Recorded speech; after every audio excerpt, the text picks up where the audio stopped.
असां गॾु माण्हू पेट्रोल जे करे परेशान, असां हारी माण्हू ज़मीन जे करे परेशान। बरसात में तव्हां ॾिसी सघो था त ही कणिक पकल आहे ऐं वॾो नुक़सानु थियो आहे कणिक खे। बरसात में पकल कणिक आहे, ॾिसो।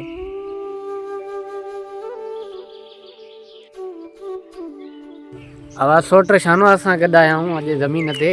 हे असांजो पुलिस वारो आहे। पोइ इहो पघार स्टार्ट थी वेंदी, भला कारोबार करी चवंदा थो 2-3 लख मिलिया हूंदी। 2-3 लख मिलिया आहिनि, जेके 6 महीना 12 महीना तनख़्वाह करणा ॾे वठ हुई ॾाढी। हा, घोटे खे कर्ज़ में पैसा विया हली, इहो बि कर्ज़ में हली विया पैसा।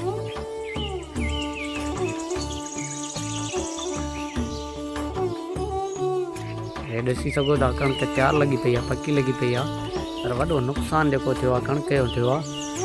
हे आहे कमद जी मतिलबु स्टार्टिंग आहे पोखियल आहे, पर हिनखे वॾो फ़ाइदो आहे।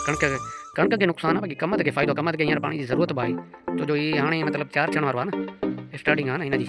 शाखुनि में पाणी आहे कोन, ग़रीब परेशान। इहा अॾुनि जा कम ॾिसो तव्हां, हे अॾु अथव पा। सो बरसाति अञा बि पाणी जेको आहे ज़मीन में आहे, बना कचा लॻा पिया आहिनि।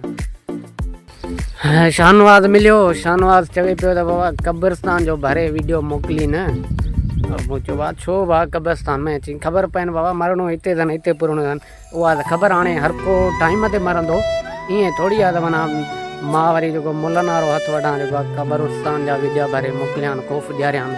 बाबा मरणो हर कंहिंखे पंहिंजे टाइम ते आहे, उहो हुनजो नियत जेको आहे अमलनि ते आहे।